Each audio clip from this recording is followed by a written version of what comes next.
Hello বন্ধুরা, আসসালামু আলাইকুম। আমি আকসার মাম্মা। আশা করি সবাই ভালো আছো, আমিও ভালো আছি। আজ অনেক দিন পর আসলাম। মন মানসিকতা ভালো না থাকার জন্য ভিডিও করা হচ্ছে না। এই যে তোমরা দেখতে পাচ্ছ, আমি একে এক করে পিস খুলতেছি, পিস খুললাম, বক্স খুলতেছি যে কী রান্না করবো আজকে। এখানে সরপুটি ছিল, তো ওইগুলো আমি নেই নাই। বড় মাছ আমার একদম ভালো লাগতেছে না, আমি ছোটো মাছ খুঁজতেছি যে কোথায় ছোটো মাছ পাওয়া যাবে। আমি আজকে ছোটো মাছের চচ্চড়ি করবো। তো ফ্রিজে অনেক রকমের ছোটো মাছ ছিল। এটা গরুর বুড়ি, এটাও আমার লাগবে না, এখন রেখে দিব। আমি ছোটো মাছ খুঁজে আর তল্লাশি করতেছি, দেখি ছোটো মাছ কোথায় আছে। অনেকদিন পর ছোটো মাছ খেতে ইচ্ছে করছে, তো আমি ছোটো মাছই আজকে খাবো ভাবতেছি। এই যে আমি ছোটো মাছের খুঁজে আছি, তোমরা হয়তো বোরিং হয়ে যাবে আমার খুঁজে দেখে, প্লিজ সাথেও রাগ করো না। এই যে আমি ছোটো মাছ পেয়ে গেছি। এখানে চিড়া, তারপরে হচ্ছে ট্যাংরা, কুতুম, এগুলো ছিল। তোমরা অনেক মাছ নাম শুনে হয়তো বা হাসবা, কিন্তু আমাদের অঞ্চলে যে নাম বলে আমি সেই নামই বললাম। তারপরে এখান থেকে আমি মূলা শাক বার করে নিলাম। মূলা শাকগুলো ফ্রিজ থেকে নষ্ট হয়ে যাচ্ছে। দেখো মাত্র 2 দিন হলো, তাও কেমন লাল লাল হয়ে যাচ্ছে। আর এদিকে আমি ভাত বসিয়ে দিয়ে ওই কাজগুলো করে নেব, কারণ লোডশেডিং অনেক এবার। কি 1 ঘন্টা কারেন্ট থাকে আর 1 ঘন্টা কারেন্ট থাকে না। আর এখানে হচ্ছে আমি ছোটো মাছটা ভিজিয়ে নিব। ছোটো মাছটা ভিজিয়ে নিয়ে আমি ওই কাজগুলো করে নেব, মূলা শাকগুলো করে নিব। আর শোনো তোমরা, হয়তো আমি অনেকদিন না আসার কারণে আমার চ্যানেলের 12টা বেজে গেছে একদম। ভিউ নাই, তারপর সাবস্ক্রাইবার নাই। তোমরা এখন যারা আমার ভিডিওটা পাবে সবাই লাইক কমেন্ট করে পুরো ভিডিওটা দেখো।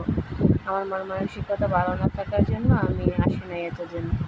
যাই হোক, এখন থেকে আবার নতুন করে প্রতিদিন ভিডিও করা শুরু করব। আল্লাহর রহমতে তোমরা দোয়া করো যেন আমি ভালো থাকি। মাছগুলো দেখতে পারতেছ, এগুলো একদম নতুন মাছ। এগুলো কিন্তু চাষ করা মাছ না, এক একটা এক এক সাইজের। আমি এখানে পেঁয়াজ কুচি কেটে দিয়ে দেবো। আমি কিন্তু আজকে চচ্চড়িটার মধ্যে একটু ঝাল ঝাল করে করবো, আর একটু ঝুল ঝুল থাকবে। এই দেখতে পাচ্ছ, এখানে আমি পেঁয়াজ কুচি আর কাঁচামরিচ কুচি দিয়ে হলুদ, মরিচ, গরম মশলা, লবণ দিয়া একদম এটা মাখাবো, মাখা করে বসাবো। তোমরা দেখতেই পাবে। এভাবে ছোটো মাছ কিন্তু ভালোই লাগে। পরিমাণ মতো তেল দিয়ে দিলাম, তেলের পরিমাণটা একটু বেশি হয়ে গেছিলো, তেল আর একটু কম হলে ভালো হতো। যাই হোক, আমি এরকমভাবে তেলের পরিমাণটা দিচ্ছি। এই যে আমি এরকম হাত দিয়ে মাখাবো, মাখিয়ে একদম চুল দিয়ে বসিয়ে দেবো। এটা কিন্তু মাখিয়ে বসাবো আমি, এটার মধ্যে আগে থেকে তেল পেঁয়াজ কষিয়ে তারপর বসাবো আমার। দেখো আমার হাতগুলোও একদম হলুদ আর লাল হয়ে যাচ্ছে। মরিচের পরিমাণটা আমি অল্প বেশিই দিয়েছি, কারণ একটু ঝাল ঝাল ভালো লাগে। আর হচ্ছে তোমরা সবাই কেমন আছো আমি জানি না, তোমাদের ভিডিওগুলো আজকে থেকে দেখা হবে। আমি ইউটিউবে ঢুকতেই পারি নাই, আমার হাতে ফোন ছিল কিন্তু আমার ঢোকার মতো মন মানসিকতা ছিল না। থাকে না ফ্যামিলি ক্রাইসিস, প্রতিটা ফ্যামিলিতে ক্রাইসিস থাকে। এই যে দেখো আমি চুল দিয়ে দিলাম, দিয়ে কিন্তু একটা বসিয়ে দিব।